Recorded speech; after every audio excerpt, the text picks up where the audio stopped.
All right, welcome to Rapid Fire Manufacturing. Today we got an industry powerhouse with us, Jim Mayer.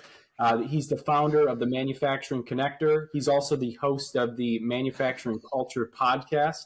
With over 20 years of experience, Jim's helped countless manufacturing companies not only elevate their organizational cultures, but also increase employee engagement through his expert coaching and consulting. Jim, thrilled to have you on. Are you ready to dive in?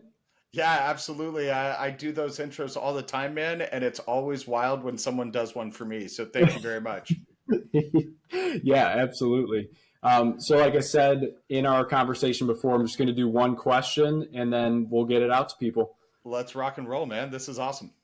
All right. So, what is one key strategy that a manufacturing company can implement right now to drive meaningful cultural change? Uh, the one thing that any company can do in order to drive that cultural change is invite your employees to help author the change.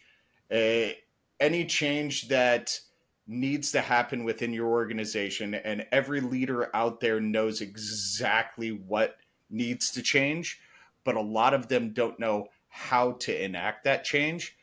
I guarantee you, your employees know exactly how to make that change. And if you want to make that change stick, invite people to author that change. Employees, anybody, we're always told people hate change. People actually love change. They love change. If we didn't love change, we wouldn't go on trips, we wouldn't change clothes, we wouldn't eat at restaurants. We love change, but we love change that we author. We love change that we are the ones who are saying this needs to change, and here's how we do it, right? So if you Mm-hmm. invite your employees to author that change, to truly be heard in that change process, you can change your dynamic, your cultural dynamic, literally overnight. That is phenomenal because it's almost you're giving them some empowerment to make those changes. It's not just, hey, I'm going to force you to change this way. I'm going to give you some authority to change as you deem necessary. Absolutely, absolutely, and that can go from processes to equipment to schedules, right? I've worked with companies who have said, "Hey, we're having a hard time getting you all to show up on time. How do we get around that?" And employees brought to the table, "Hey, I have to take my kids to school. I'm a single parent. I have to take my kids to school. I cannot physically be here until 8:30." There are other employees that say, I can be here as early as 4:30. So maybe it's creating that flex schedule. Manufacturing, it's an easy way to offer a little bit of flexibility, right? Offer flex scheduling. But when you invite them to the table to fix the problems you know you have, you're 100% going to win every time. That's awesome. And I guess one last question, if you got a quick overtime question. Absolutely. I like overtime, man. uh, can these changes be brought up from other than the top down approach? Can they be brought in from, let's say, someone on the shop floor? Can cultural changes happen that way? 100%, as long as you have the right feedback mechanisms in place, right? um, Back in prehistoric time, we used suggestion boxes on shop floors. Those largely went away. Unfortunately, they weren't really replaced with anything, right? There's no digital Mm-hmm. format, and we have a deskless workforce that doesn't always have the opportunity to sit in front of a computer and type an email with an idea. So it can absolutely be driven from the floor up, but you have to provide them the opportunity to speak their mind, to have those feedback mechanisms.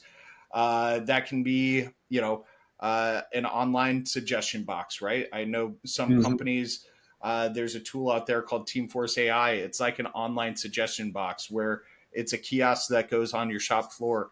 Uh, there are lunch and learns, there are focus groups, there are performance management coaching sessions that you can grab some really great ideas from your frontline employees and then drive that change from the top up, or at least identify the issues that your frontline workers are facing, So then you can start prioritizing, okay, we need to solve X, then Y, then Z. Okay, frontline employees, you guys all said X is the most important issue. We agree. We're prioritizing that. Now help us create this change. What are your ideas to solve that problem? That's phenomenal. Yeah, I guess what sparked that question is, sometimes people may feel like, hey, maybe I can't impact cultural change, but the way you're describing that, it's absolutely possible, and it's up Absolutely. to leaders to give them that ability to drive some of that change, right? Yep. It's all about that empowerment, right? You said that word Mm-hmm. earlier. It's giving the opportunity, it's inviting people to the table. A lot of our employees don't feel like they have those mechanisms, and our leaders in this industry are good uh, at driving productivity, at driving product out the door, at reducing scrap rates. But a lot of our industry hasn't been taught the human centeredness of leadership skills, right? Mm-hmm.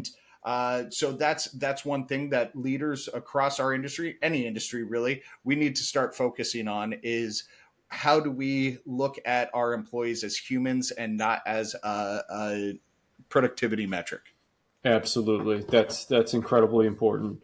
Well, Jim, I really appreciate your time and look forward to maybe having one again in the future. Dude, anytime. This was awesome. I love the format, love the questions. Let's keep this going. I'm all for it. Absolutely.